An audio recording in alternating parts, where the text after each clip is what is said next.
Ka taɓa tambaya ina files ɗinka suke idan ka ajiye su a online? Amsa ita ce cloud computing. Cloud computing yana nufin amfani da server, storage, database ko kuma software ta hanyar intanet ba sai ka mallaki hardware ba. Maimakon haka kana amfani da servers na kamfani kamar su AWS wato Amazon Web Service, Google Cloud, Microsoft Azure, DigitalOcean da sauransu. Ga yanda cloud yake aiki. Data ɗinka yana cikin data center ne. Servers ne wanda suke aiki 24/7 online.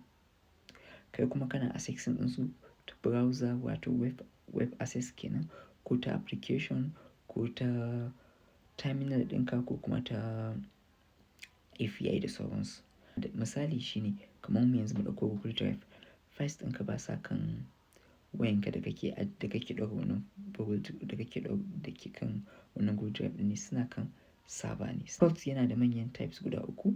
Muna da shi kamar su IaaS wato Infrastructure as a Service. Wannan ana baka dama ɗaura operating system ɗinka za ka iya ɗaura yin configuration ɗinka yadda kake so. Wannan Infrastructure as a Service.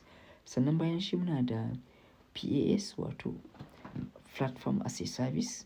Shi kuma wannan kamar misali shine su Heroku za ka iya deploying code ɗinka a ciki.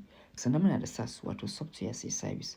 Ana amfani da shi kamar SaaS Software as a Service zamu iya cewa kamar irin su Google Drive ne, kamar su irin Gmail wato su ready-made ne. Kawai za ka shiga kai amfani da su ne. Me yasa muke amfani da cloud? Cloud yana taimaka mana wajen muyi accessing files ɗinmu duk inda muke ko accessing files ɗinmu ko application ɗinmu ko website ɗinmu. Sannan yana ba mu dama scalability. Za mu iya ƙara configuration ɗinmu yadda muke so. Storage bai mana ba za mu ƙara. Database ɗinmu ya kusa cika za mu ƙara. Yana da wannan scalability ɗin. Sannan kuma yana rage kuɗin hardware. Maimakon a ce duka wannan abubuwan da muke so na cloud sai mun siyo su physically mun sa.